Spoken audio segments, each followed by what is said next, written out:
आना अच्छा होता है कि बुरा होता है?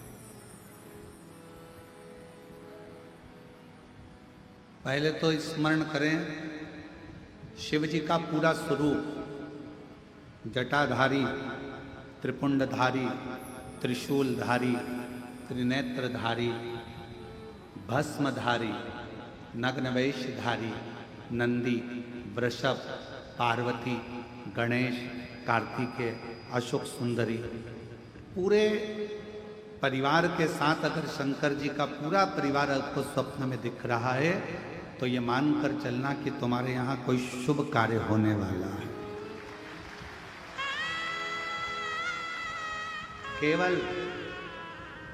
केवल और केवल भगवान शंकर त्रिशूल लेकर, त्रिपुंड लगा है, जटाजूड़ बांधे हुए हैं, भस्म दमी हुई है, मृगछाला पहने हुए हैं, बागंबर धारी है, रुद्राक्ष की माला है, चेहरे पर मुस्कुराहट है, अकेले शिव त्रिशूल के साथ नजर आ रहे हैं तो समझना कोई संकट आने वाला था, उसको टालने के लिए मेरा शंकर तुम्हारे स्वप्न में आकर खड़ा।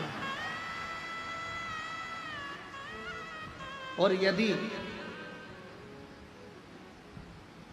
भगवान शंकर का कोई शिवलिंग नजर आ रहा है, केदारनाथ, भीमाशंकर, महाकाल, कुबेरेश्वर बाबा, मल्लिकार्जुन, वैद्यनाथ, कृष्णेश्वर, या तुम्हारे घर के पास में जो शिवलिंग है वो भी, या कोई पुराना शिवलिंग जिसको तुमने कभी देखा ही नहीं है, तुम्हारे स्मरण में भी कभी नहीं आया, ऐसे शिवलिंग का अगर दर्शन हो रहा है तो ये समझ लेना कि शंकर भगवान आपके द्वारा कोई अच्छा कार्य करवाने वाले हैं और वो आपको प्राप्त हो, वो प्राप्त हो।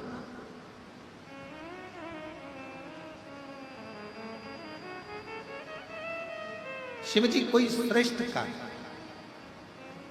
जितने लोग गीले हो रहे हैं छाते में, मेरा निवेदन, फिर निवेदन करूं आपको, आप लोगों की अविरल भक्ति को मैं नमन करता हूं कि इतना पानी में भी आप लोग खड़े हुए हैं। आपसे निवेदन है, अगर कहीं धर्मशाला साइड में बन रही है धर्मशाला, वहाँ जगह हो तो वहाँ, और अगर छाते हैं तो हम मना नहीं करेंगे, आप लगाओ, आराम से सुनो, ये आप लोगों की अविरल भक्ति है। पर जहाँ जहाँ जगह मिले वैसा वैसा आप बैठकर कथा का लाभ करें। पंडाल बहुत लगे हैं, 1 2 3 4 5 6 7, ऐसे 7-8 पंडाल हैं। जहाँ जहाँ आप लोगों को जगह मिलती जाए वहाँ बैठकर आप लोग लाभ ले सकते हैं।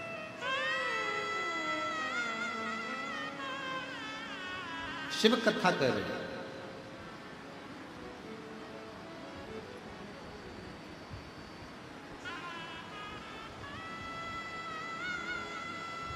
देवराज नाम का ब्राह्मण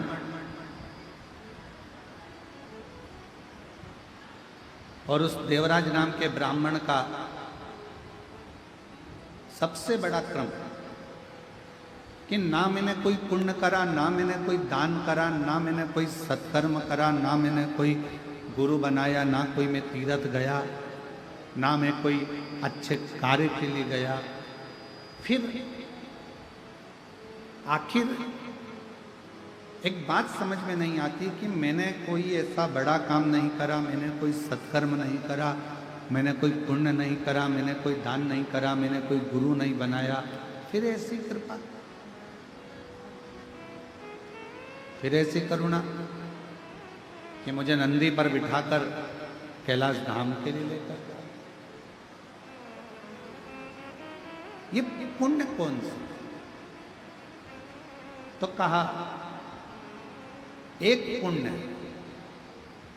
देवराज तुम किसी तीर्थ में नहीं गए, तुमने कभी कोई दान नहीं करा, तुमने कोई वेद नहीं पढ़ा, तुमने कोई पुराण नहीं पढ़ी, तुमने कोई शास्त्र नहीं पढ़ा और ना तुमने कोई गुरु मंत्र लिया, पर एक पुण्य तुमने करा।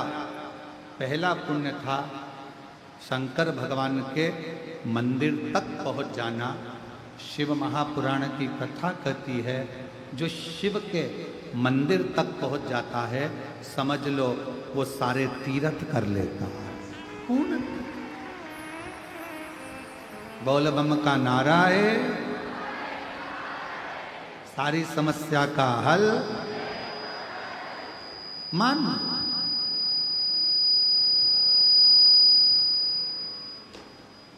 यदि कोई शिव मंदिर तक पहुंच गया तो समझ लो उसने सारे तीर्थ कर लिए।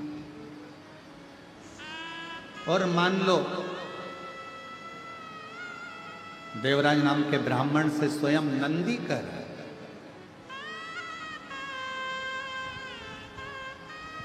यदि मंदिर में पहुंचने के बाद उसने अगर भगवान शंकर की कथा को, शिव महापुराण की श्रवण कर लिया, वाचन कर लिया, सुन लिया, तो समझ लो उसने सारे वेद पुराण और शास्त्रों को पढ़ लिया और श्रवण कर लिया सब।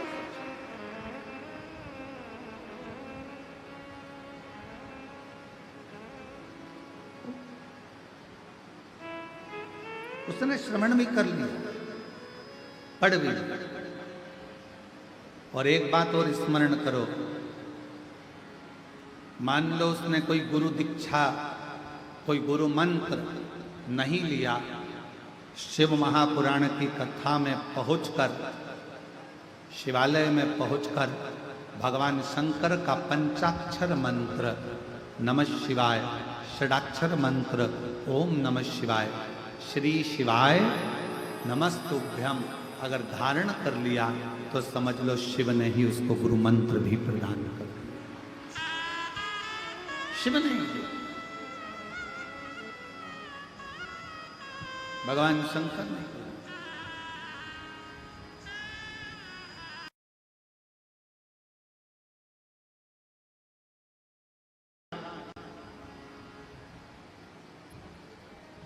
गुरु का काम भी मार्ग दिखाने का है और शिव महापुराण का काम भी मार्ग दिखाने का है।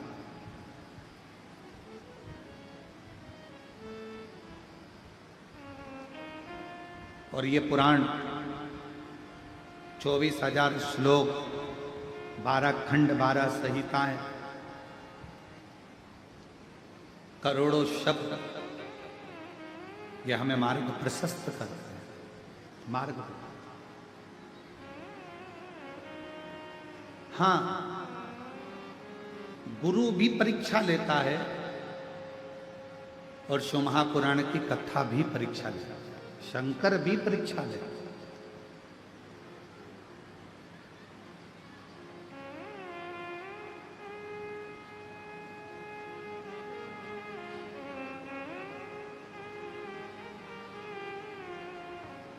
गुरु का काम है वो भी कभी कभी परीक्षा ले लेता है। एक गुरु जी अपने चेले को, बहुत सारे चेले बैठे थे, शिष्योहन बैठे थे, और गुरु जी ने उनको अपने भाव से कहना प्रारंभ करा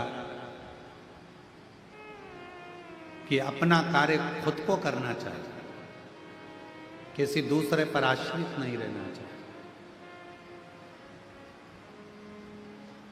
जो स्वयं का काम है वो स्वयं करो, दूसरे पर आश्रित मत रहो। ये गुरु जी प्रवचन में कर रहे। और फिर गुरु जी ने कहा, 3 ऐसे हैं जिनका कार्य स्वयं का मानकर किया जाता है।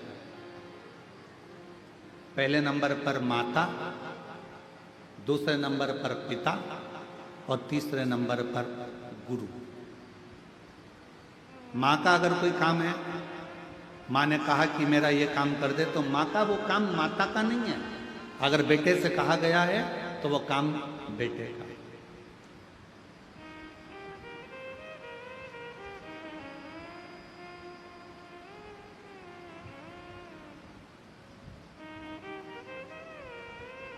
चार साल पहले सूरत वाले सोमानी जी कथा करवाए थे हॉल के अंदर। क्या है सोमानी जी, उस समय पर खटिया पर हम बैठे थे तो आपसे बात कर रहे थे, तो एक प्रसंग आपके मुख से निकला था कि हमारी माता, तो भाभी जी बोली थी हमारी सास और हमारे ससुर का नेचर ऐसा था, वो अपना काम भी स्वयं करना पसंद करते थे और रसोई घर से जितने लोग आ जाते थे उनको खिलाकर प्रसन्न होना पसंद करते थे। हमें वो संवाद भी याद है हमारा, आपका वो बोला हुआ। और वही शिव महापुराण की, गुरु शिव महापुराण की कथा कर रही है, व्यक्ति को अपना कार्य खुद करना चाहिए, पर 3 का काम उनका नहीं होता। 3 का काम, अगर माँ का कोई काम है, माँ ने कहा कि बेटा मेरा ये काम कर दो, तो माँ का वो काम केवल माँ का नहीं है, बेटे का फर्ज है माँ का कार्य करे, तो वो काम केवल माँ का नहीं होता, वो काम अपना खुद का होगा। पिता ने कहा बेटा मेरे लिए ये सामान ला दे या मेरा ये काम कर दे, वो काम पिता का नहीं होता, वो काम स्वयं बेटे का होता है। और गुरु ने अगर कोई काम कह दिया तो वो काम गुरु का नहीं होता, शिष्य का खुद का होता है, वो गुरु का नहीं, स्वयं शिष्य का। और कोई ये ना कहे कि ये गुरु जी का काम है। गुरु पूर्णिमा के अवसर पर अगर आप कथा में आए हो, खड़े होकर भोजन परोस रहे हो, रोटी बेल रहे हो, सब्जी बना रहे हो, आलू काट रहे हो, सब्जियां काट रहे हो, सेवा कर रहे हो, पानी पिला रहे हो, किसी को नाश्ता करा रहे हो,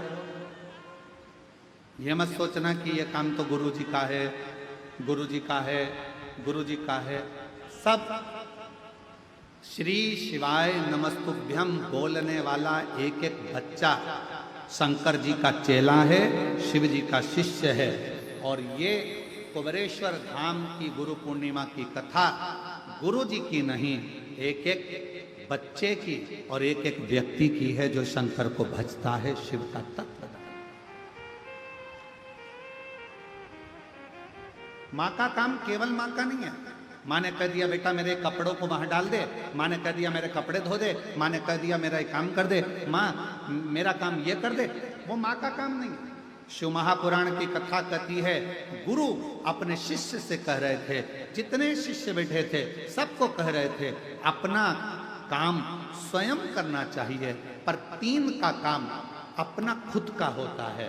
पहला माँ का काम अपना खुद का है, पिता कोई काम बताए वो अपना खुद का है, और गुरु अगर कोई भूल से भी तुमको काम बता दे तो वो अपना खुद का है, उसको करना चाहिए, उसको बोलना नहीं चाहिए।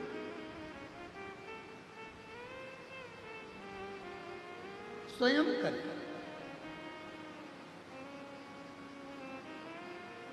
हमारे यहाँ अगर कोई कार्य होता है और कोई चीज का पता लगाना होता है कि भाई ऐसा ऐसा काम है, हम इंदौर में सूचना चंदन सोनी जी को कह देते हैं, चंदन भैया जरा पता करना है जरा, अरे चंदन सोनी जी, तो चंदन सोनी जी दुकान को छोड़ देते और पहले काम कर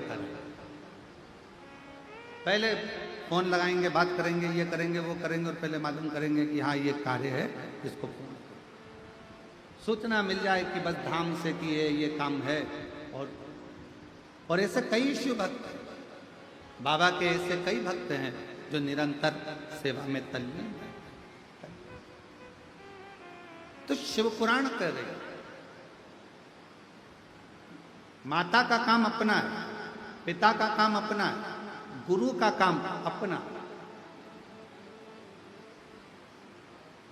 स्वयं का काम स्वयं को करना चाहिए। ये गुरुजी प्रवचन में कह रहे थे। अब गुरुजी ने प्रवचन दिया, सारे शिष्यों ने श्रवण करा, बहुत सारे शिष्य बैठे थे, सब ने उस बात को ग्रहण किया। अब ग्रहण करने के बाद गुरुजी ने मन में सोचा कि अब इन लोगों ने ग्रहण तो कर लिया है, चलो आज अपने को एक यजमान के घर में भोजन प्रसाद ग्रहण करना, भोजन ले, चलो सारे के सारे गुरुजी के साथ में चल।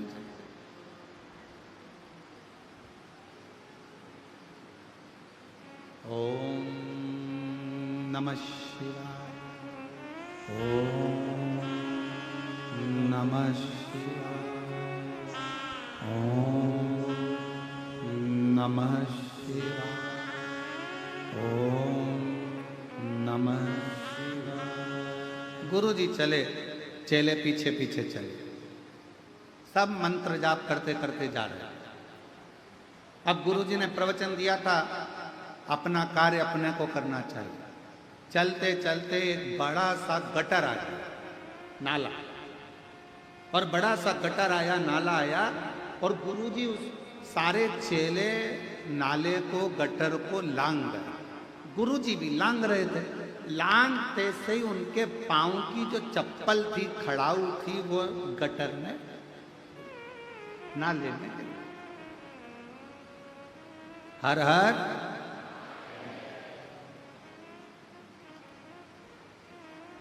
अब वो चप्पल गिर गई, खड़ाऊ गिर गई गटर में, नाले में, और गुरुजी चिल्ला कर बोले, अरे मेरी खड़ाऊ, मेरी पादुका नाले में चली गई, गटर में चली गई। जितने चेले थे सब लोग तैयारी करने लगे। कोई कहने लगा एक काम करो, सफाई कर्मी को बुला के लाओ। गांव में गया, एक सफाई वाले को बुलाने गया। दूसरा डंडा लेने गया। तीसरा चिमटा लेने गया। चौथा कुछ लेने गया। सब यहां वहां भटक रहे। 15 मिनट हो गए, कोई खड़ाऊ न निकाला। एक शिष्य सबको देख रहा था। गुरुजी को प्रणाम करा, गटर में उसने सोया, गटर में हाथ डाला, खड़ाऊ को निकालने लगा, पर खड़ाऊ उसके हाथ में नहीं।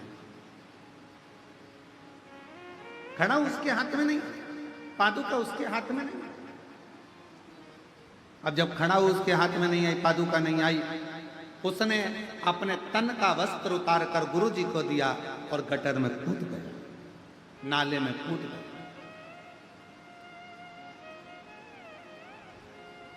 कोई सफाई कर्मी को लेने गया, कोई किसी को लेने गया, कोई किसी को लेने गया, और मालूम पड़े वो गटर में कूदा, खड़ाऊ निकाली, धोया, गुरुजी को लाकर दे दी। गुरुजी ने खड़ाऊ पहन ली और सारे के सारे शिष्य आ गए। और आते से शिष्यों ने कहा कि गुरुजी तो इतना बड़ा प्रवचन दे रहे थे कि खुद का काम खुद को करना चाहिए, तो गुरुजी इस गटर में, इस नल्ले में क्यों ना कूदे पादुका निकालने के लिए? गुरुजी ने तो प्रवचन दिया था कि खुद का काम खुद को करना चाहिए, तो फिर गुरुजी नाले में क्यों ना कूदे, गटर में क्यों ना गए? इतने में शिष्य ने उत्तर दिया, गुरुजी ने एक बात और कही थी कि माता, पिता और गुरु का कोई भी काम होता है वो उसके पुत्र का होता है। माँ का काम बेटे का, पिता का काम बेटे का, और गुरु का काम उसके शिष्य का होता है। इसलिए शिष्य ने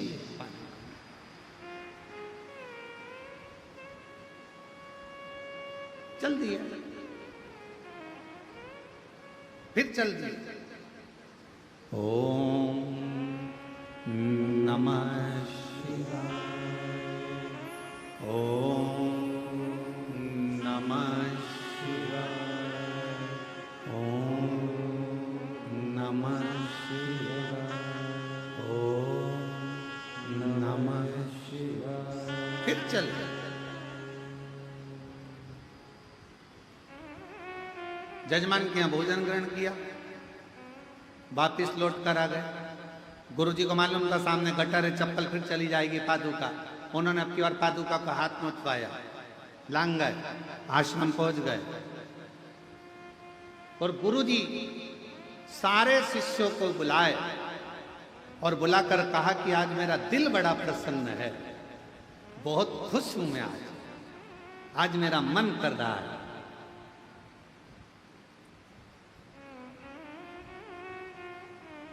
जिस शिष्य ने गटर में से मेरी पादुका निकाली है, मेरा मन करता है आज मैं उसे कुछ दूं। सारे चेले सुन्न हो गए। बताओ, अपने को क्या मालूम था, अपन निकाल देते, अपने को कुछ मिल जाता। सारे चेले बड़े, आज मेरा मन कर रहा है कि मैं गटर में से इसने मेरी पादुका निकाली है, मैं कुछ दूं। सबने ताली बजा दी, हाँ साहब गुरुजी देना चाहिए, देना चाहिए। और गुरुजी ने कहा, बेटा तूने मेरी पादुका गटर में से निकाली है, मेरी ये पादुका तू रख। शिष्य पादुका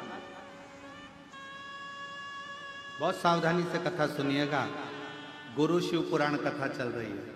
शिव गुरु, गुरु जी ने पादुका उस चेले को दे दी। चेला पादुका को सिर पे लगाकर अपने कक्ष में ले गया।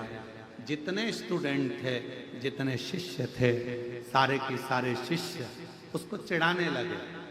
जो चप्पल गुरु के काम की नहीं थी वो चप्पल तुझे दे।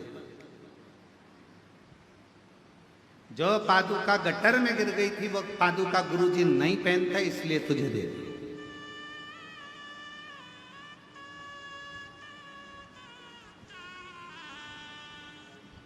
कई लोगों के मन में एक भ्रम चलता है। हम अपने गुरुजी के पास गए, गुरुजी ने अपना एक शाल लिया, हमारे को उड़ा दिया। हमें ऐसा लगता है वो गुरुजी का शाल किसी काम का नहीं था ना, इसलिए फिर ही रखा था तो उन्होंने उड़ा दिया।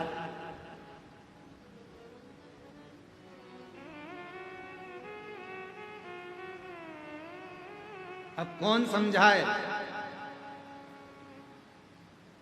कौन समझाए कि गुरु का स्पर्श करा हुआ मात्र शाल ही क्या, गुरु का स्पर्श करी अगर मात्र एक अक्षत का दाना भी मिल जाए तो वो करोड़ों की पूंजी बन जाए। कौन उसको समझने वाला चाहिए।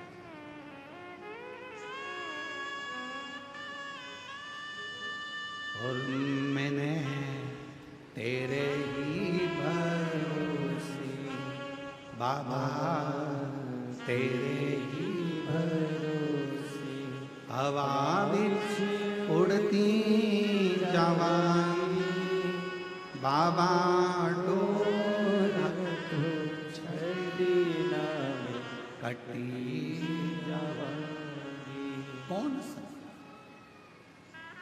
एक चावल का दाना भी अगर शिव गुरु का मिल जाए, शंकर का मिल जाए, कोई सतगुरु का मिल जाए तो वो हमारी जिंदगी को सवार दे।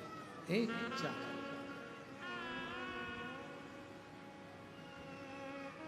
अब लोगों की दृष्टि में क्या है, फालतू का साल पड़ा होगा, गुरु जी ने उठा के दे दिया।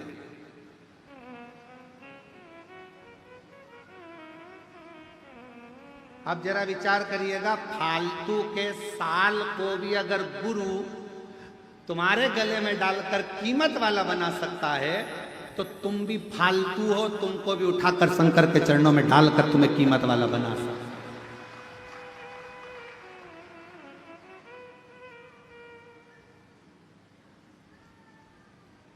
तुम भी ये सोचो ना कि हम भी हो सकता है कि हमारे जीवन में ना जाने कितना पाप कर्म किया हो, कितना गलत कर्म किया हो, क्या क्या करा हो, हम भी अपने जीवन में हो सकता है ऐसे कि हमारी मंजिल तक नहीं पहुंच पा रहे, हम भी फालतू होंगे उस समय पर।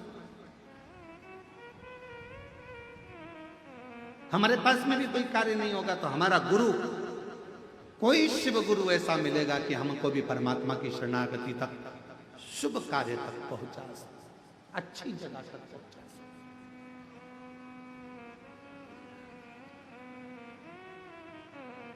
सारे मित्र चिल्लाने लगे, आवाज लगाने लगे, अरे अरे अरे, जो पादुका गुरुजी नहीं पहनने वाले थे, गटर में गिर गई थी, गुरुजी नहीं पहनते इसलिए वो पादुका तुमको दे दी।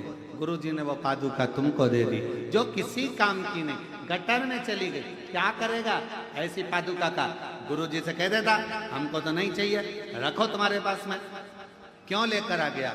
उसने कहा मेरे गुरु के चरण की पादुका है, मेरे गुरु ने मुझे दी है, अब वो गटर की हो, चाहे हीरे की हो, वो चाहे सोने की हो, वो चाहे अंबारी की हो, पर मेरे गुरु की पादुका मेरे जीवन का सुख प्रदान कर मुझे।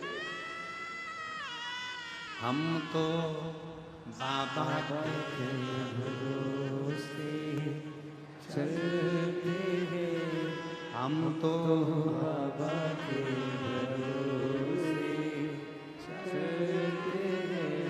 ये दुनिया वाले जलते हैं, ये दुनिया वाले जलते हैं, डमरू वाले के भरोसे चलते हैं, ओ घड़तानी के भरोसे चलते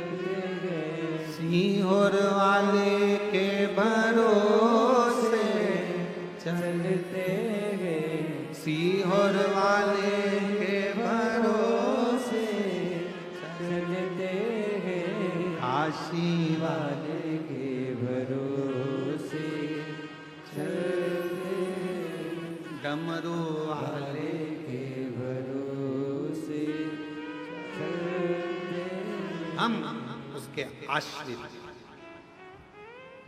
फिर मित्रों ने कहा, गुरु जी की पादुकाएं गटर की है, नाली की है, करेगा क्या? क्या इसको तिजोरी में सेफ के रखे, अलमारी में सजा कर रखेगा? क्या करेगा?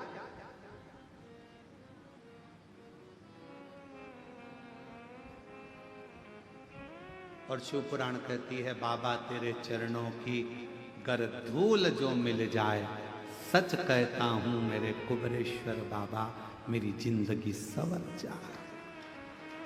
सच कहते हैं तेरी करुणा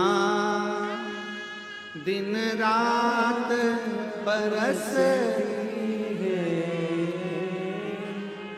कहते हैं तेरी करुणा दिन रात बरसती है, एक बूंद जो मिल जाए, एक बूंद जो मिल जाए, मन कलियां खिल जाए, भोले तेरे चरणों की कर धूल जो मिल जाए, बाबा तेरे चरणों की घर धूल जो मिल जाए, सच कहता हूँ बाबा, सच कहता हूँ गुरुदेव, किस्मत ही बदल जाए, बाबा तेरे चरणों। कई किस्मत। यहां तो पादुका की बात करते हो। शिष्य ने कहा मेरे गुरु ने मुझे दी, भले गटर की है, नाली की है, कैसे कैसे?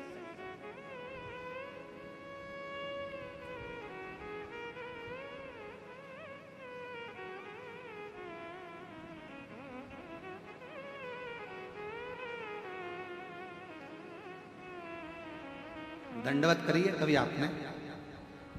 जम के बोलो जरा। भगवान के सामने दंडवत करिए, प्रणाम कराए। आवाज नहीं आई, बोलो तो ठीक है। अब भगवान के सामने दंडवत करना है तो पहले तुम जगह देखोगे कि यहां गंदा हो रहा है, वहां थोड़ा सा कीचड़, थोड़ा सा फिर उधर से फिर दंडवत करो। करा ऐसा नहीं। क्यों? क्योंकि शास्त्र कहता है नर कपड़न से डरत है और नरक पड़न से ना। आज कपड़ों से डर लग रहा है कि मैं दंडवत करूंगा तो मेरा कपड़ा गंदा हो जाएगा। शिव पुराण की कथा कहती है दंडवत करने में कपड़ा भले गंदा हो जाता है पर मन उजला हो जाता है। दंडवत करने में कपड़ा गंदा होगा चलेगा पर मन गंदा नहीं होना चाहिए। दंडवत करी कपड़ा हम विचार करते हैं यहां करूंगा गंदगी है, वहां करूंगा गंदगी है, वहां करूंगा।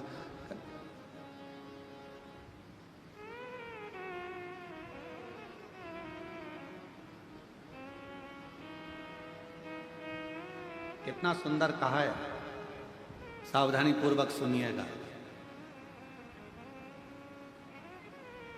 जब कावड़ चलती है, कावड़ को लेकर जो कावड़िया कंधे पर बांबू लेकर दो डंडे में, डंडे के अंदर दो लोटा लेकर बोल बम लेकर चलता है।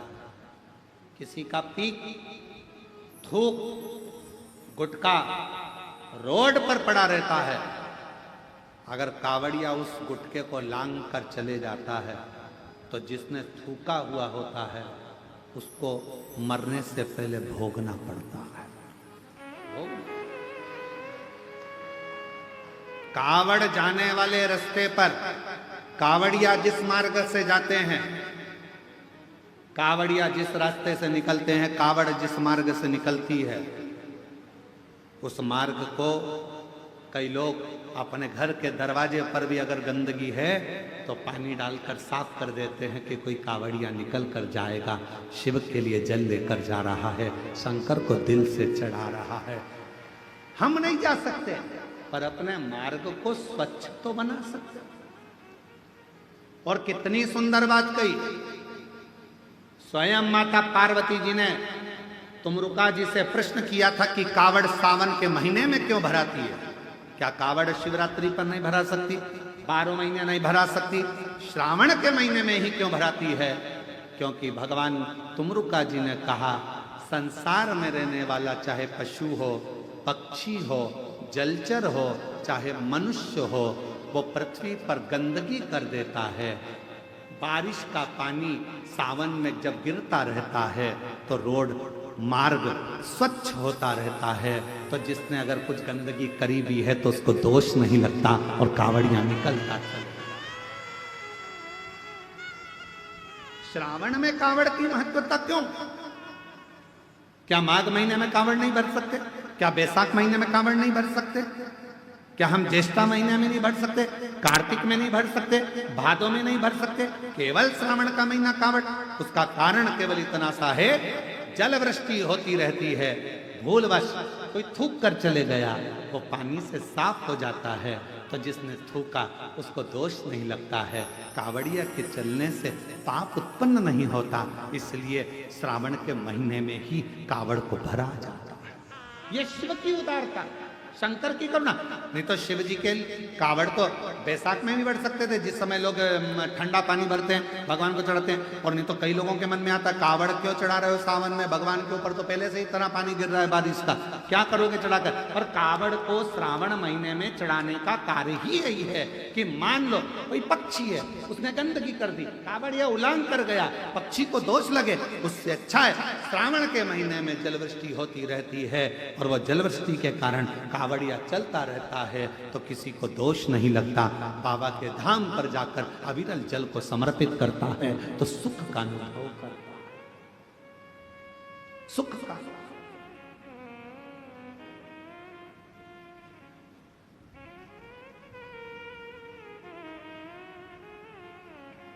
सारी समस्या का हल सावन में। बस तो भी तैयारी करो बोलने की, सारी समस्या का हल। अरे फिर बोल गए 1 लोटा, सावन में 2 लोटा, सारी समस्या का हल 2 लोटा जल सावन में।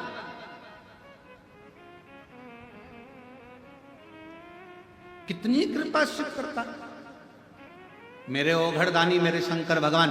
तो ये ना विचार करे कि गंदा है, गंदगी है, भगवान के सामने दंडवत करते समय ये विचार ना करा जाए। जब हम गिरी गोवर्धन नाथ जी की दंडोती परिक्रमा करे, सालों हो गए, तो गिरिराज बाबा की जब 21 किलोमीटर की दंडवत परिक्रमा सोते सोते सोते सोते दंडवत करते करते कोई स्थान ऐसा आता है जहाँ नाली भी निकल कर जाती है। अब 21 किलोमीटर में तो ढेरों स्थान पड़ते हैं, तो वहाँ दंडवत करते करते ये नहीं देखा जाता कि गटर की नाली है, बेकार स्थान है, किसी ने थूक दिया है, किसी ने गंदगी कर दी, नहीं। गिरिराज धारण प्रभु तुम्हारी शरणे, गिरिराज धरण प्रभु तुम्हारी शरणे। बोलते बोलते परिक्रमा 21 किलोमीटर की 9 दिन में धीरे धीरे पूरी करी। हम नर्मदा जी की परिक्रमा करने गए, बहुत पहले की बात है, बहुत लंबा समय है। जहाँ चले जाते कोई गंदगी भी है तो उसको लांगते लांगते भजन करते, माई नरब दे हर, माई नरब दे हर, माई नरब दे हर, माई नरब दे हर, माई नरब दे हर।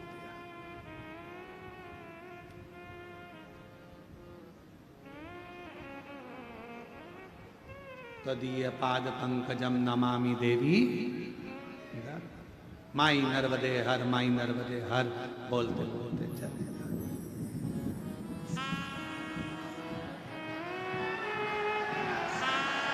माई नर्मदे, अब बोलते चले जाओ। और इसमें यह नहीं देखा जाता कि सामने गंदगी पड़ी है, कोई सामान पड़ा है। कावड़ उठाने वाला कावड़िया जब कंधे पर कावड़ ले लेता है तो वो ये नहीं सोचता 10 किलोमीटर है, 11 किलोमीटर है कि 150 किलोमीटर है, वो नहीं देखता। पिछले वर्ष सीहोर कुबरेश्वर धाम पर अमरावती से भी आगे से 350 से 400 किलोमीटर दूर से पैदल चलकर लोग कावड़ लेकर,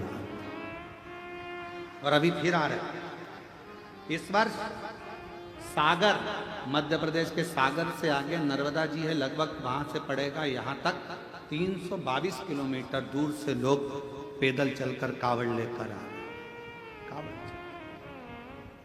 कावड़िया कंधे पर कावड़ ले लेता है, ये विचार नहीं करता कि मुझे कहां तक जाना है। कावड़ उसने ली है, चिंता भोलेनाथ को करना है, कब मंजिल तक पहुंचाना है ये उसके ऊपर। तो चल अगर मान लो, ये नहीं देखा जाता कि ये गंदगी। अब कुछ शिष्य ने अपने मित्रों से कहा मेरे गुरुजी की पादुका है, मेरे गुरुजी ने दी है, वो गटर की है, नाली की है, कहाँ की है? और बाबा तेरे चरणों के होना हमें दास रे, तेरे चरण रज से बुझानी हमें प्यास रे। ये उसके चरण का बिंद मिल गया, उससे बढ़कर कोई सुख। पादुका रख ली, शिष्य चिढ़ाने लगे, समय बीत गया, शिष्य लोग अपने अपने घर चले गए। ये भी पादुका लेकर गया। पादुका ले जाने से पहले इसने घर के अंदर बंदरबार बांधी, मेरे गुरु की पादुका आई है। पास में उसके मित्र रहते थे, उसके घर के माता पिता को कह दिया तुम्हारा लड़का पागल हो गया, गुरुजी ने जिस पादुका को गटर में गिरा दिया था वो गुरुजी पादुका खुद नहीं पहने, इसको दे दी, और वो पादुका तुम्हारा लड़का लाया है। उसने लाकर उस पादुका को एक श्रेष्ठ जगह पर पूजन के लिए रख लिया। बस रोज पादुका का पूजन करता। समय निकलता गया, 6 महीना, 8 महीना, 1.5 साल, 2 साल निकले। उसका ज्ञान बढ़ता गया, विद्वत्ता बढ़ती गई, वैभव बढ़ता गया। जब गुरु कृपा करता है तो फिर वैभव के साथ में धन देना प्रारंभ कर देता है। पहले तपाएगा। गुरु का काम, मेरे शंकर भगवान का कार्य, मेरे शिव तपाएंगे, गुरु तपाएगा। अरे जाओ भगवान के भरोसे रहो, करो मेहनत थोड़ी करो। अरे मैं तो हार गया। कितना सुंदर कहा है। रामकृष्ण परमहंस जी ने स्वामी विवेकानंद जी को जब हारते हुए देखा, रामकृष्ण परमहंस जी ने जब स्वामी विवेकानंद को देखा कि इसका हृदय थोड़ा कछोट रहा है, थोड़ा टूट रहा है, अंदर से स्वामी विवेकानंद जी थोड़े से टूटते हुए दिखे, तो गुरु ने सोचा कि ये टूटे ना।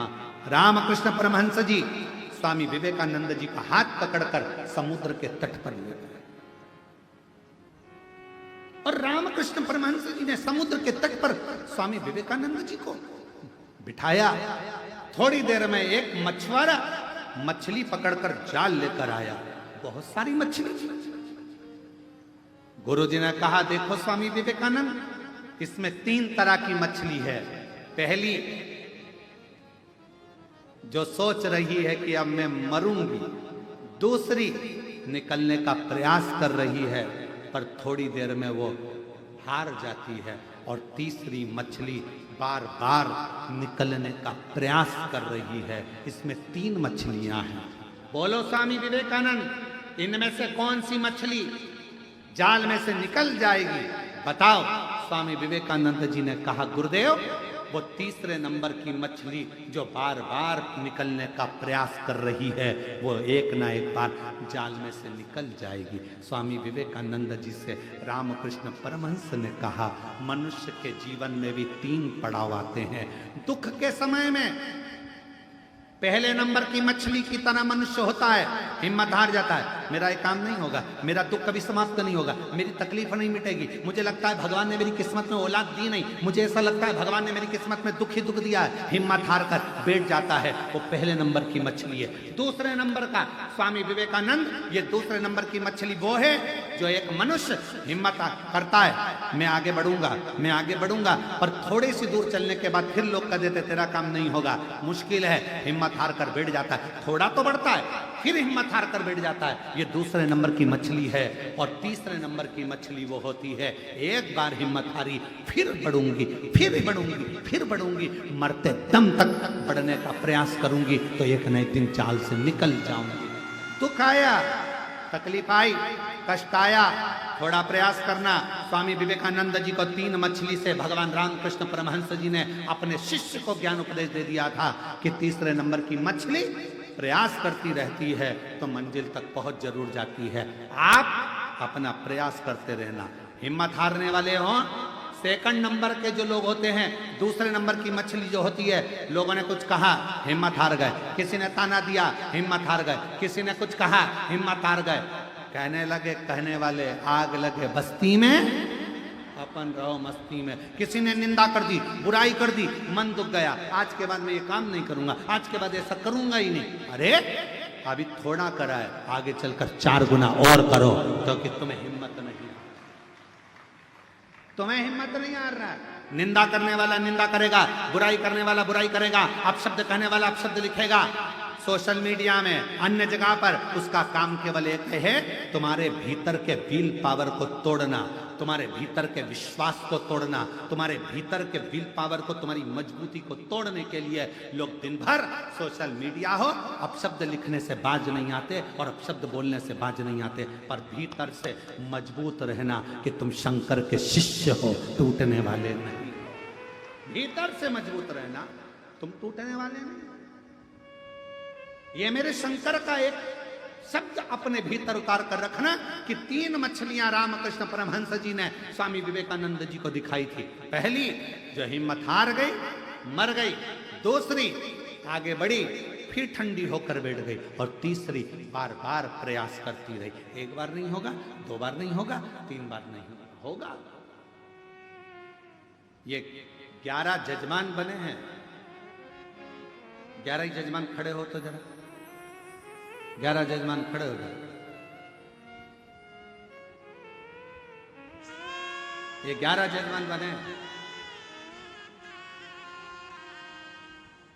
अब इनसे कोई पूछा जाए कि तुम जजमान पद लेने के लिए प्रयासरत थे?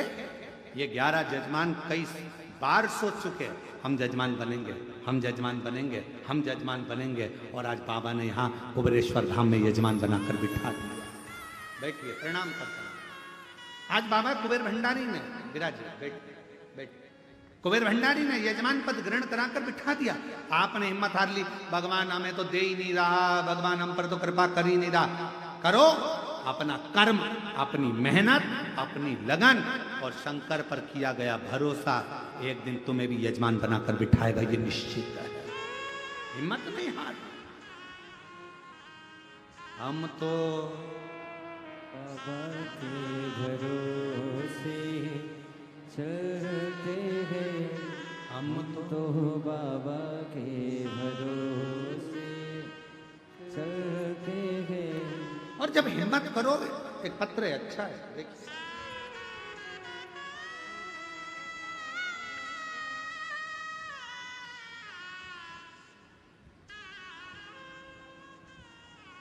ज्योति मिश्रा,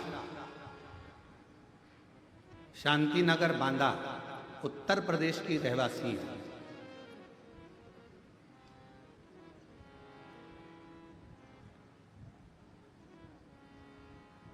गुरु पूर्णिमा से एक कार्य किया जा रहा है। चैनल पर मोबाइल नंबर नहीं दिखाया जाए। जो जजमान का पत्र रहेगा उसका मोबाइल नंबर चैनल पर नहीं दिखाया जाएगा। उसका कारण है, मोबाइल नंबर चैनल से कई लोग निकाल लेते हैं और बाद में उन जिनका पत्र है उनको कुछ बोलते हैं कुछ बोलते हैं, तो इसलिए मोबाइल नंबर दिखाना आज से बंद किया जा रहा है कि चैनल पर पत्र का मोबाइल नंबर नहीं दिखाया जाएगा। ज्योति मिश्रा, शांतिनगर, बांदा, उत्तर प्रदेश। एड्रेस जरूर बताया जाएगा। क्यों? क्योंकि जाओ तो सरी, पुरस्कार देकर भेजेंगे। ज्योति मिश्रा, शांतिनगर, बांदा, उत्तर प्रदेश से, और कहीं बैठी हो तो अवश्य आ सकते हैं। गुरुजी, एक लोटे जल का मैं क्या वर्णन करूं, मेरे पास शब्द बयान करने के लिए नहीं है। 2022 से कथा सुन रही हूं। एलईडी पर कथा चल रही है, पत्र चल रहा है, एलईडी पर चल रहा है, आस्था चैनल पे भी चल रहा है। 2022 से कथा सुन रही हूं। बहू को एक पुत्री थी, उसके बाद में कोई संतान का सुख नहीं आया। डॉक्टरों ने खूब, हमने इलाज भी कराया पर कोई योग नहीं। 12 साल निकल गए बेटी के होने के बाद, पर कोई ऐसे दिन निकलते गए।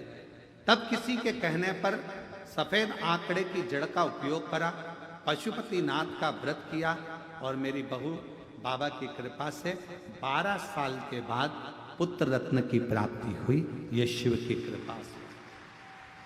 गुरुदेव, ये तो एक छोटी सी बात है, पर सबसे बड़ी बात यह है कि मेरे पेट में एक गांठ हो गई थी, जिस गांठ को बच्चेदानी में डॉक्टर ने हर कुछ बोला, पर बाबा पे भरोसा कर कर रुद्राक्ष का जल और बेलपत्र खाना प्रारंभ करा, तो आज बाबा की कृपा से मेरी गांठ गल गई।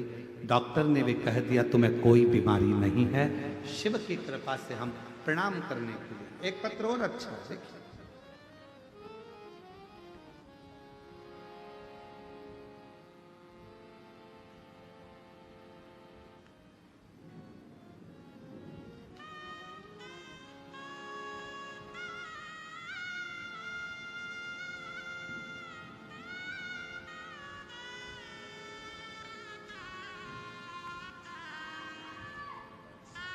मैं मोहिनी राणा, जिला धौलपुर, राजस्थान की रहने वाली हूँ। मेरा नंबर 2024 में आंगनवाड़ी का फॉर्म भरा था। कुछ दिनों के बाद उन्होंने फॉर्म में कोई गलती निकाली, फिर फॉर्म भरा, फिर कोई गलती निकाली। 2024 का रुद्राक्ष महोत्सव फरवरी में अपने कुबरेश्वर बाबा सीहोर लेकर आए और बाबा से विनती कर कर गई। आज बाबा की कृपा से 1 अप्रैल को मुझे ज्वाइनिंग आ गई। बाबा को प्रणाम करने के लिए यहाँ पर आए। शिव तत्व कहता है, एक माँ ने पत्र में लिखा, लक्ष्मी उमाशंकर चौरसिया, राजीव नगर, बेगमपुर, दिल्ली से आए हैं। कहीं बैठे हों जिनका पत्र पढ़ा जा रहा है वो लोग आ सकते हैं। मेरी पोती की तबीयत बहुत खराब थी। बाथरूम में प्रोटीन जाता था, जिस वजह से उसकी किडनी खराब हो गई थी। उसके हाथ ने काम करना बंद कर दिया था। सारे डॉक्टरों को दिखाया पर फिर भी उसका कोई लाभ नहीं मिला। हाथ काम नहीं करता था, पूरा हाथ बेकार हो गया था। तब विचार किया क्या करें। बाबा से प्रार्थना कर कर रुद्राक्ष का जल देना, शिवजी से विनय करना, मंदिर में पोछा झाड़ू करना प्रारंभ करा और बाबा की कृपा से हाथ भी ठीक हुआ और बेटी की किडनी ने भी काम करना प्रारंभ करा। मैं बाबा को यहाँ प्रणाम करने के लिए आई हूँ। शिव शिव है, एक विश्वास, एक भरोसा, एक दृढ़ता आपके भीतर शिव तत्व।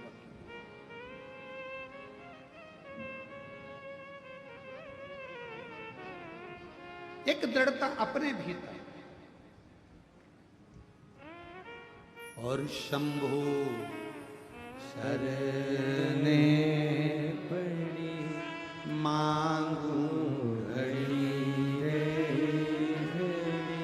दुख काटो दया करी निदर्शन आपो शंभो शरण पड़ी मांगू घड़ी रे घड़ी दुख काटो दया करी निदर्शन आपो।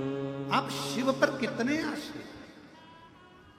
भगवान की भक्ति में यह नहीं देखा जाता कि कहां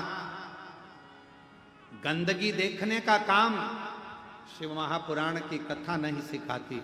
शिव महापुराण की कथा तो यह कहती है कि शिवालय में अगर बाबा के धाम में अगर पहुंचे हो और एक लोटा जल चढ़ाने के लिए भी जा रहे हो तो वहां गंदगी देखने के लिए मत जाना। शिवालय में जाना तो बाबा की उस धाम की सुंदरता, उसकी अच्छाइयाँ, उसकी श्रेष्ठता देखने के लिए श्रेष्ठता।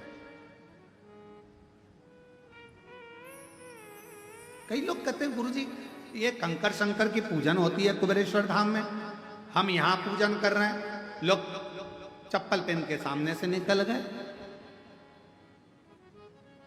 हम यहां बैठकर पूजन कर रहे हैं, लोग जूता पहनकर वहां से निकल गए। कंकर शंकर की पूजन होती है, कोई पांव उधर रख दिया, कोई चप्पल उधर रखकर निकल गया। हमारा निवेदन है, तुम चप्पल देखने के लिए बैठे हो, तुम जूता देखने के लिए बैठे हो, तुमने 5 कंकर बीने रखा, तुम्हारा ध्यान तुम्हारे महादेव में होना चाहिए। यही तो कुबेरेश्वर धाम है जहां दिल लगाया जाता है, दिमाग नहीं, दिल लगाया जाता है।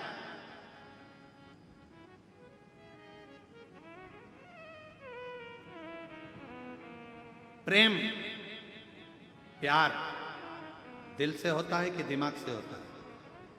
जम के बोलो जरा। 1 2 3 4 5 6 7 8 जितने पंडाल के बैठे हो सब बोलो, काय से होता है? दिल से।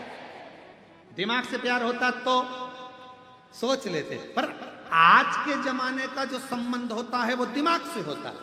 लड़के वालों के 2 पेट्रोल पंप है,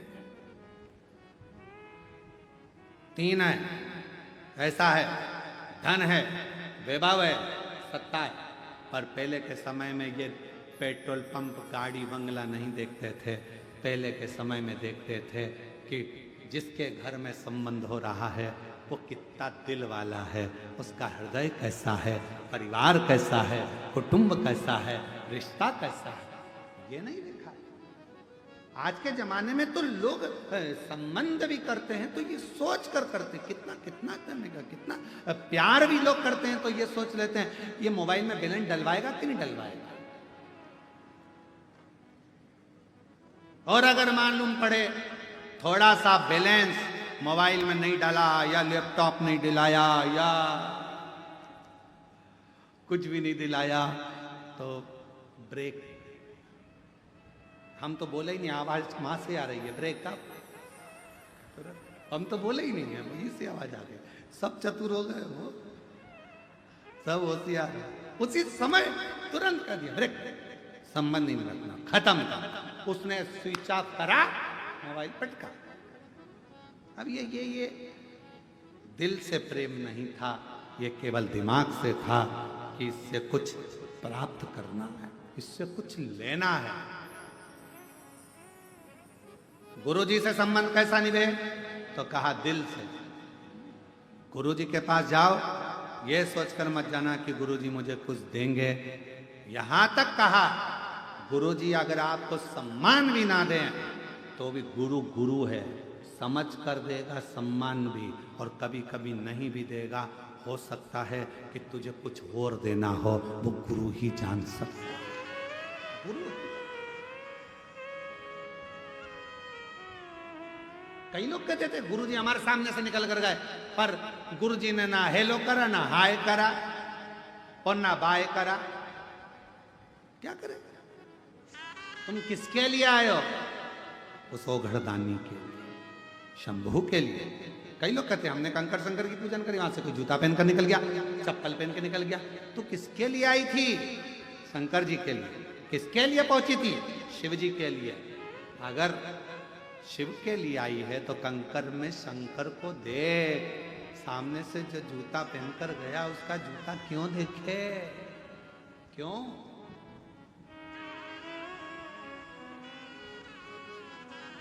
कितना सुंदर कहा है, जब प्यार हो जाता है, प्रेम हो जाता है, तो चांद में भी सूरत नजर आती है। उसी तरह जब प्रेम हो जाए तो कंकर में भी शंकर नजर आता है। शिव शिव वही। और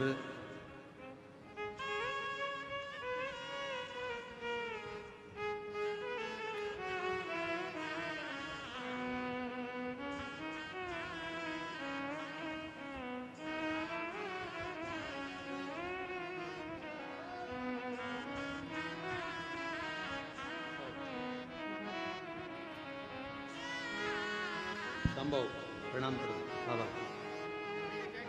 प्रणाम।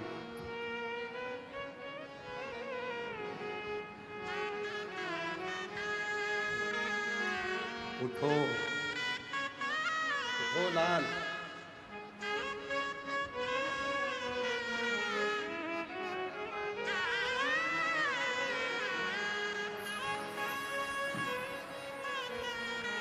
इसने सिद्ध कर दिया है कि दो की गोदी में नींद अच्छी आती है, एक माँ की और एक गुरु की। चैन से सो, बैठा है संभालो। सब बोलते हैं।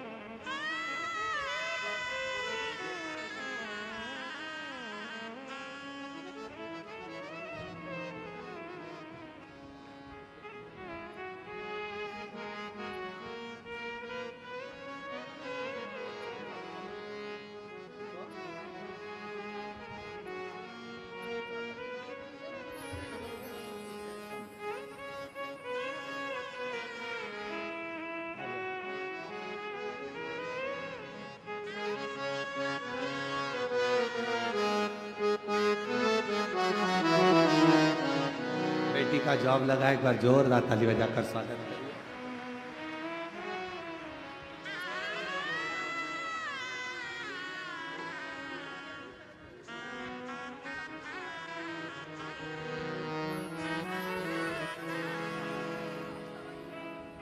दीदी बोल रही हैं इतनी बीमार थी 3 साल से, एक भी दवाई खाने का बाबा ने मौका नहीं दिया, मैं पूर्ण स्वस्थ हो गई। ये शिव की कृपा।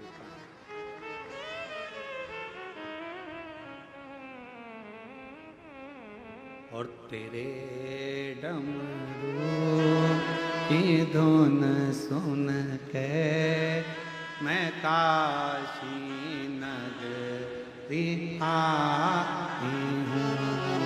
तेरे डमरू की धुन सुन के मैं काशी नगरी आई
हूँ।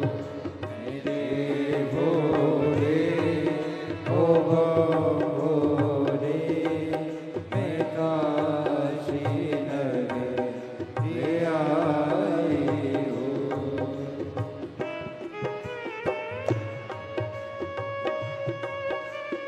बेटी की किडनी खराब हो गई थी।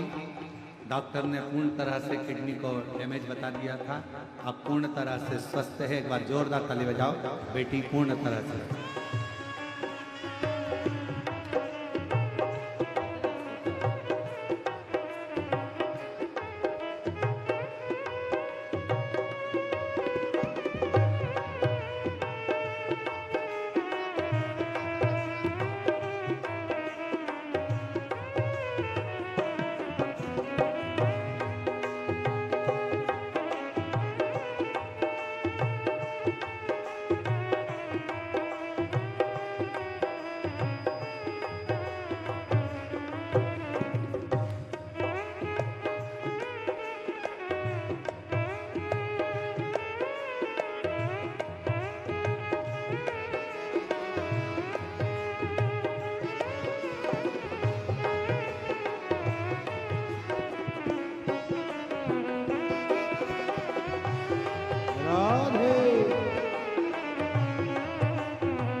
हम नयो भोले तेरी काशी में गंगा है सोना है।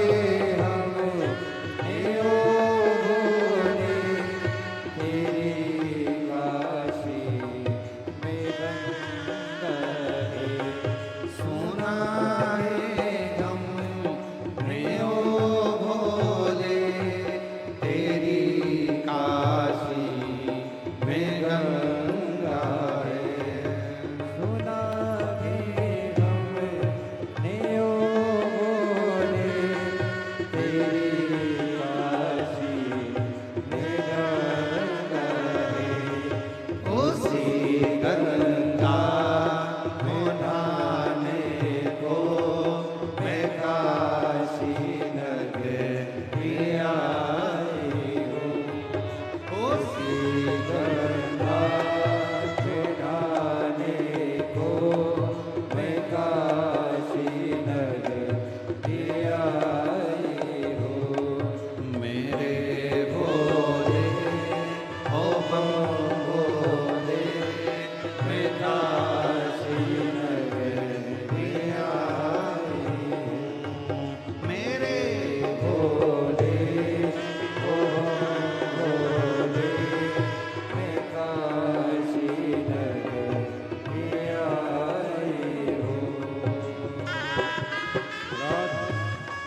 राधे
प्रार्थना करें, बाबा को भाव से हृदय से पुकारे, शिव जी को अपने मन का भाव अवश्य करें, हृदय से प्रार्थना करें, बाबा से दिल से बाबा से विनय करें, निवेदन।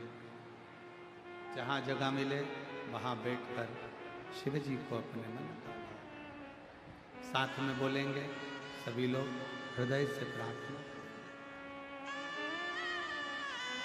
जहाँ भी जगह मिले वहाँ बैठ जाएं और प्रार्थना करें, विनय करें।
बाबा दैवादिदेव महादेव भगवान शिव ओगरदानी त्रिकालदर्शी कैलाशी विनाशी शंकर की कथा कर रहे हैं, शिव महापुराण की कथा वर्णन कर रहे हैं। प्रयास करो, विफल हो गए फिर प्रयास करो, फिर विफल हो गए फिर प्रयास। प्रयास करने वाला कभी हारना नहीं चाहिए। अपनी मेहनत अपनी लगन से आप कर्म करते रहिए, उसका फल आपको मिलेगा।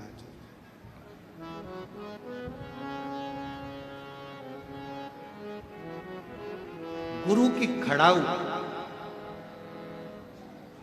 गटर की, नाली की, नाले की उसने रखा, सेवा करी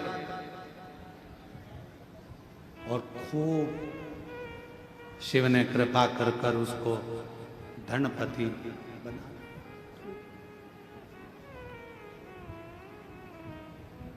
अब एक दिन सारे मित्र मिल गए, शिष्य मिल गए, उन्होंने कहा तू इतना वैभवपति इतना धनपति कैसे बन गया? उसने कहा तुम्हारी दृष्टि में वो गटर की, नाले की पादुका थी, खड़ाऊ थी, पर मेरी दृष्टि में मेरे गुरु के चरण की धूल थी जिसने मुझे निहारा। मेरी जीजियों, मेरे जीजाओं, बेटियों, बेटाओं, मेरी माताओं, मेरे भाई, मेरी बहनों, एक निवेदन आप सबसे, यदि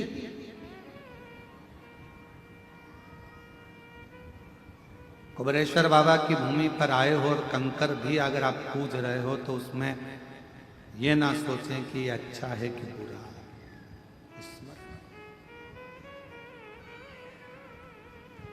सबसे पहले तो भोलेनाथ जी को धन्यवाद देना कि तुम्हें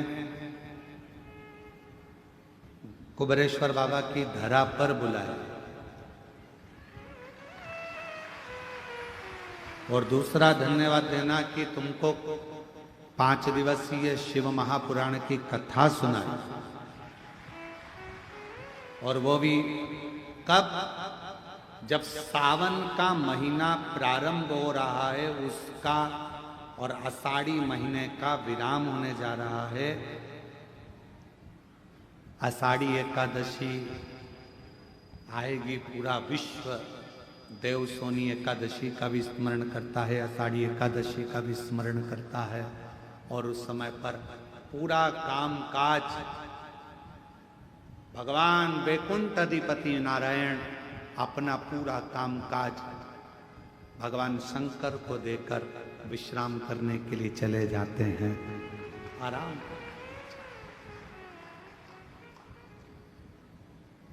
लोग कहते हैं कि चातुर्मास 4 महीना भगवान का भजन करने का बिल्कुल, पर यदि ये 4 महीना अगर किसी का है तो मेरे देव अधिदेव, वो कहते जो सिंहासन पर बैठा राज उसका,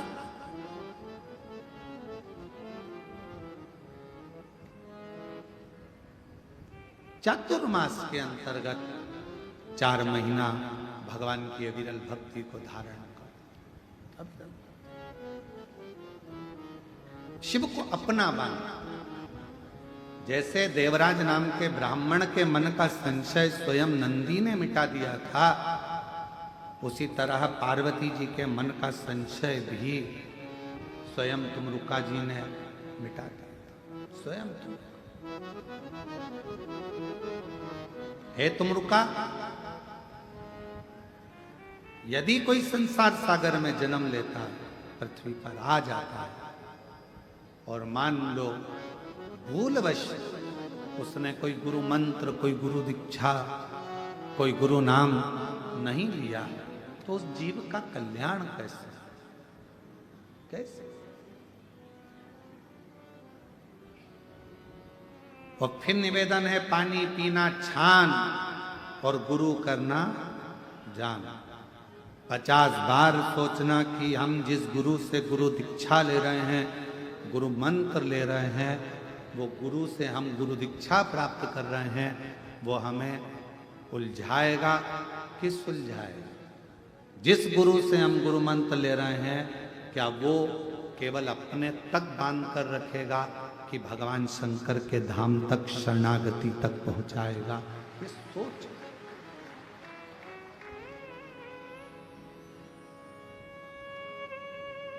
कई लोग आए,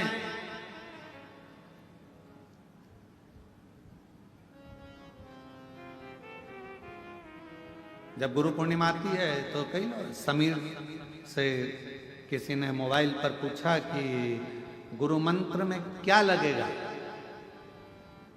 हमें गुरु मंत्र लेना, उसमें क्या लगेगा? समीर ने हमसे पूछा, क्यों मामा जी, इस गुरु मंत्र में क्या लगेगा? हमने कहा, जब मंत्र दिया जाए तो दिल लगाना, इससे ज्यादा कुछ मतलब नहीं। अपना मन लगाओ। हमारे गुरुजी ने जब हमारा ब्रह्म संबंध कराया था, श्री विठलेश राय काका जी महाराज, 1008 श्री विठलेश राय काका जी महाराज, जब हमारा गुरु दीक्षा हुई, जब हमारा ब्रह्म संबंध हुआ, हमारे हाथ में तुलसी का दल रखकर ठाकुर जी की शरणागति में जब लेकर खड़ा किया, तो उन्होंने एक ही शब्द कहा था, मिश्रा सामने भगवान है, गुरु भी एक साइड में, सामने ठाकुर जी हैं, सामने भगवान है, तुम्हारे साक्षी में वो परमात्मा है। ये ब्रह्म संबंध केवल गुरु का नहीं है, ये संबंध शिव का अर्थात ठाकुर का और तुम्हारा है। संबंध परमात्मा से जोड़ना, अर्थात हमारे गुरु ने एक बात कही थी कि जब संबंध होता है, ब्रह्म संबंध होता है, गुरु मंत्र लिया जाता है, उस समय पर परमात्मा तुम्हारे सामने होता है। गुरु तो उस परमात्मा तक पहुंचाने वाली एक सीढ़ी होता है, एक लक्ष्य बनाने वाला होता है, सीढ़ी तक पहुंचाता है। गुरु का काम क्या है? क्या करा? कुबरेश्वर धाम के लोग कहते हैं सियोर वाला महाराज, सियोर वाला महाराज। सियोर वाले महाराज ने करा क्या? केवल एक काम करा, आप अपने घर से एक लोटा जल लेकर शंकर के मंदिर तक जाओ, अपने घर के पास में जो शंकर का मंदिर है वहां लेकर जाओ, बस यही मूल है। क्या लगेगा गुरु मंत्र में? तो कहा केवल दिल लगेगा गुरु मंत्र में। आप जब मंत्र लो, कई लोग आते हैं मंत्र लेने के लिए, क्या लगेगा? केवल मन।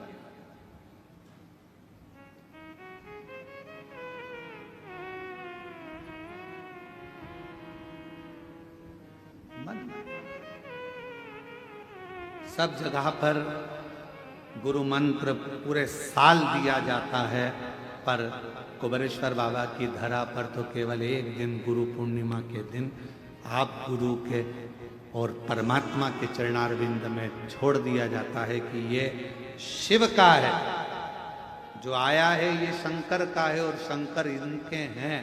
हम तो बीच में इनका संबंध, जैसे शादी के समय पे पंडित जी नहीं होते, तुम्हारा ये बांध देते हैं गठजोड़ा, बंधन बांध देते हैं। गुरु का काम बस इतना ही है, शंकर से तुम्हारा संबंध बांध दिया जाए। और कभी फेरे में क्या होता है, कभी लड़की आगे होती है, कभी लड़का आगे होता है, उसी तरह कभी भक्त आगे चले तो कभी मेरा भोलेनाथ आगे चले, संबंध निभा चले। ये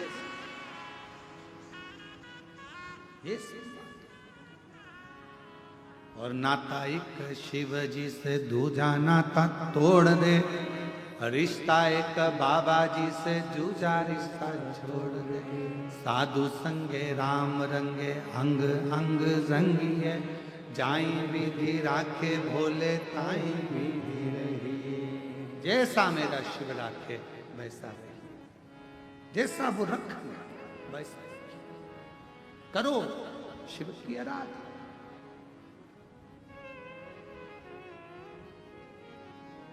देवराज के मन में भी प्रश्न था, जैसे पार्वती जी के मन में प्रश्न आया कि संसार में आने के बाद मनुष्य की गति का क्या, उसका अगर गुरु दीक्षा नहीं, गुरु मंत्र नहीं तो उसकी गति क्या? तो कह दिया तुमरुका जी ने, जो शिव महापुराण की कथा को सुनता है, शिव को जो भजता है, एक लोटा जल जो शंकर भगवान को चढ़ाता है, उसने जिंदगी में आकर गुरु मंत्र नहीं भी लिया तो भी उसका गुरु शिव हो जाता है। शंकर उसका गुरु शिव है।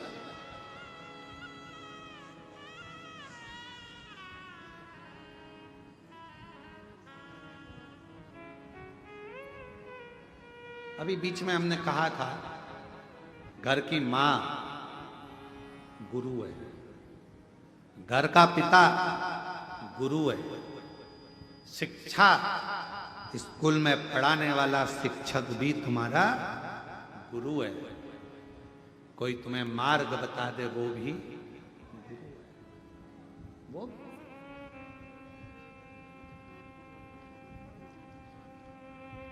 कभी कभी ऐसा होता है, तुम आ रहे थे, कहाँ जा रहे हो? सीहोर। मार्ग भटक गए, रास्ते में गाड़ी रोकी, किसी से पूछा क्यों भैया? हमें सीहोर जाना है। कहां से रास्ता है, किधर से पकड़े, बस यहां से चले जाना, 45 किलोमीटर दूरी पे सीहोर आ जाए, ऐसे जाके ऐसे जाना। आते समय तुम भी उससे कह, वाह गुरु क्या बात कही रे, बिल्कुल 45 किलोमीटर पर सीहोर मिल गया, वाह रे गुरु, मंजिल तक पहुंचाए, वो भी गुरु है। पति गुरु है, वो भी मार्ग बताता है। माँ गुरु है, पिता गुरु है, शिक्षक गुरु है। और एक तुम्हारी उलझन में भी कोई आकर तुम्हें घर में बैठे थे और कोई तुम्हें मार्ग बताकर चले जाए कि ऐसा कर लो, वो भी किसी गुरु से कम नहीं है। वो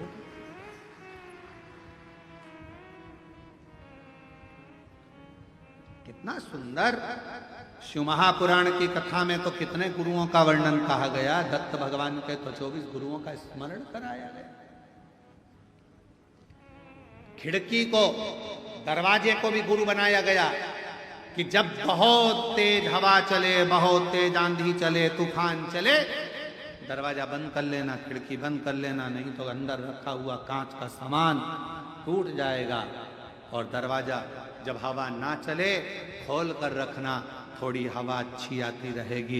इस दरवाजे को भी गुरु बनाया गया कि जब, याद रखना, जब कोई बुराई करे, निंदा करे, चुगली करे, अपशब्द कहे, तब अपने इन मन को, चक्षु को और अपने कर्ण को, द्वार को बंद कर लेना, नहीं तो अंदर बैठा हुआ मेरा शिव, मेरा शिवलिंग जो अंदर बैठा है राम कृष्ण, वो टूट जाएगा, भीतर से टूटेगा, टूटेगा।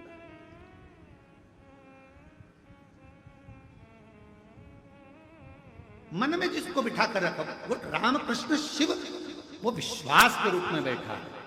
और विश्वास ही नहीं टूटना चाहिए। अंदर बैठा हुआ शिव विश्वास है, मेरा राम मेरा कृष्ण विश्वास है, ये टूटना नहीं चाहिए।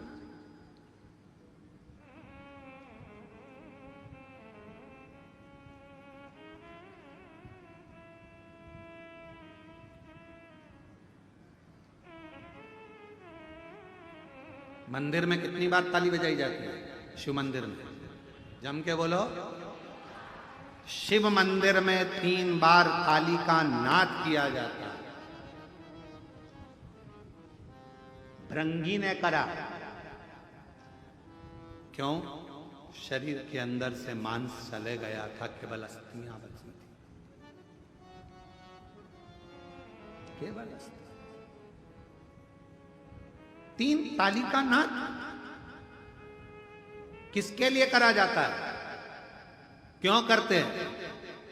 मेरे देव अधिदेव महादेव के चरणों में पहुंचने से पहले मेरे शंकर भगवान ने भी डमरू का नाद करना चाहा था, पर जब अमरनाथ जी की गुफा में मेरे शंकर भगवान पार्वती को कथा सुनाने बैठे, सर्प को छोड़ दिया, डमरू को छोड़ दिया, त्रिशूल छोड़ दिया, नाग छोड़ दिया।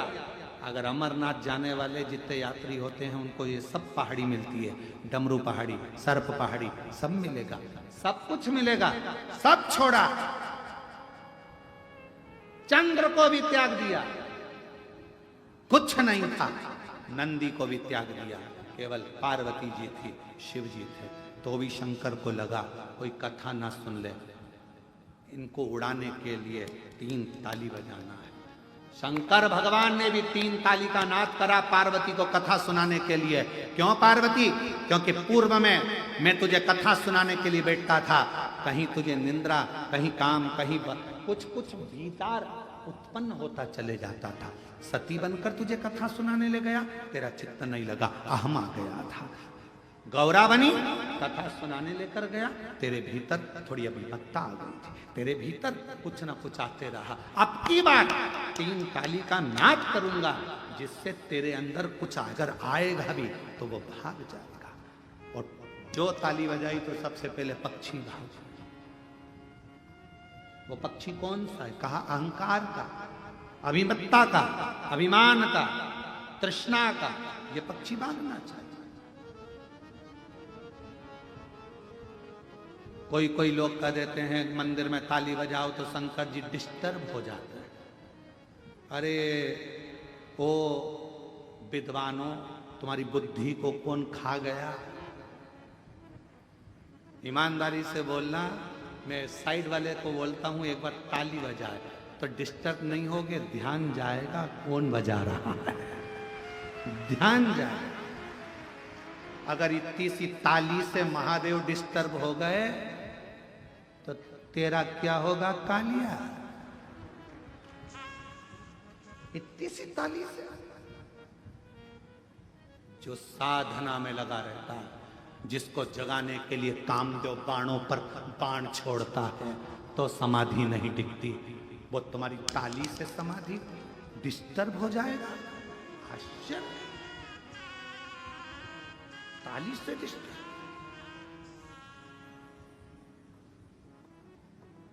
चित्त लगता, मन, हृदय, शिव। हम लोग तो कई बार कहते हैं एक्सक्यूज मी प्लीज, मैं हूं। कई लोग चिल्ला कहते हैं हेलो,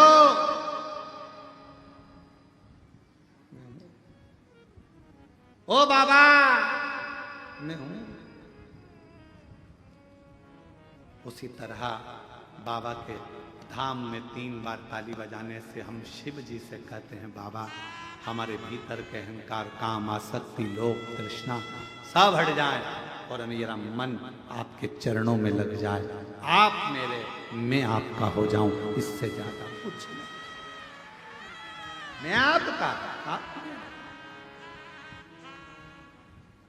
और कुछ नहीं। वो कहते हैं ना, अरे मैं हूं प्रेम रोगी, मेरी दवा तो कराओ, जाओ जाओ जाओ किसी वेद को बुलाओ। और कौन वो वेद है? कहा सताओ ना हमें लोगों, हमें दिल की बीमारी है, हमारा वेद तो दुनिया में वो एक डमरूधारी है, उसके सिवाय हमारा इलाज किसी के पास नहीं। कौन इलाज करे? कौन?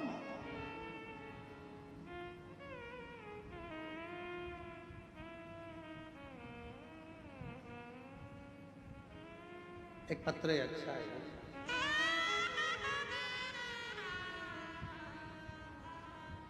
मैं रोशनी लोधी, निवासी मध्य प्रदेश, जिला जबलपुर तेपर में रहती हूँ।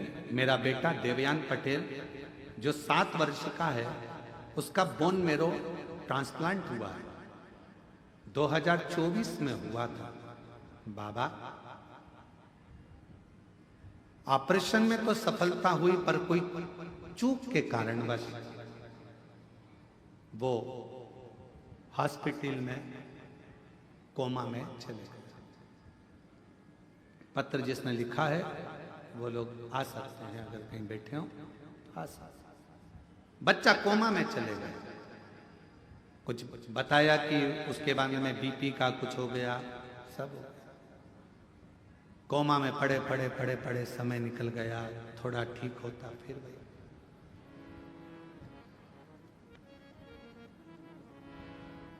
दिल्ली बुरारी में आपकी कथा हुई। हमारी बहन ने कहा कि कथा हो रही है, हमने सुना है। कथा के पंडाल की अगर मिट्टी को थोड़ा सा भी अगर टच करा दिया जाए तो ठीक हो सकता है, कोमा से निकल सकता है। डॉक्टर इतना इलाज कर रहे हैं, दिल्ली में इलाज चल रहा है, क्या कोमा से मेरा बेटा निकल सकता है? हाँ, पड़े पड़े इतना समय हो गया, कोमा से कैसे निकले? फिर भी बुरारी की कथा में से मिट्टी ली, मिट्टी लेकर आई और उसके शरीर का स्पर्श चुपचाप से कर दिया। जैसे ही स्पर्श करा उसको धीरे धीरे होश आ गया और आज वह पूरे स्वस्थ है। बाबा की कृपा से उसको डिस्चार्ज भी कर दिया गया। ये वो कौन? जिस पंडाल की मिट्टी में इतना बल होगा उस पंडाल में बैठे हुए शिव भक्तों में कितना बल होगा, जरा विचार करिए। कितना बल। कई लोग कहते हैं शंकर भगवान पे चढ़ा हुआ जल नहीं पीना चाहिए। शिव पुराण के अंदर विद्धेश्वर संहिता में लिखा, शिव जी पे चढ़ा हुआ जल का 3 बार आचमन करने से कायिक, वाचिक और मानसिक 3 पाप एक क्षण में समाप्त हो जाते हैं, एक क्षण में। कोई कहे कि शंकर पर चढ़ी बेलपत्र मत खाओ, हम कहते हैं बेलपत्र नहीं, शंकर भगवान से औषधि मांग कर लाओ, बेलपत्र नहीं, औषधि दीजिए। हमें रोग है और तुम डॉक्टर बन जाओ, हम मरीज हैं, हम जानते हैं तुम बाबा हो हमारे। बाप अपनी बेटी को दुखी नहीं देख सकता, हमारा स्वास्थ्य तुम ही ठीक करोगे।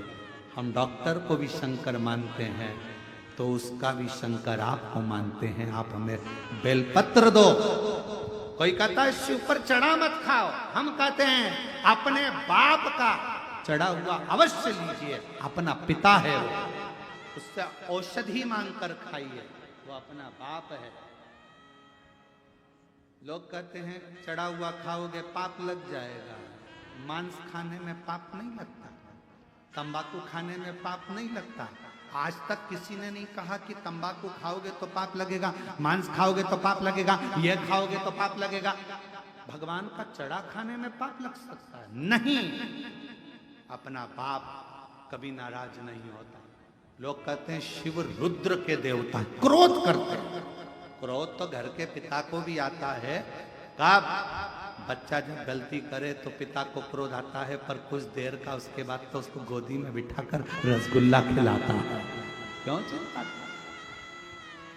पिता है, जगत का बाप। शिव को अपना मानो, शंकर को अपना मानो। बस याद रखो, किसी को गलत मत बोलिए और गलत चीज मत खाइए। बाकी का भगवान पर चढ़ा तो बेलपत्र और जल खूब प्रेम से शिव को मान दिल। हम अपने पिता से औषधि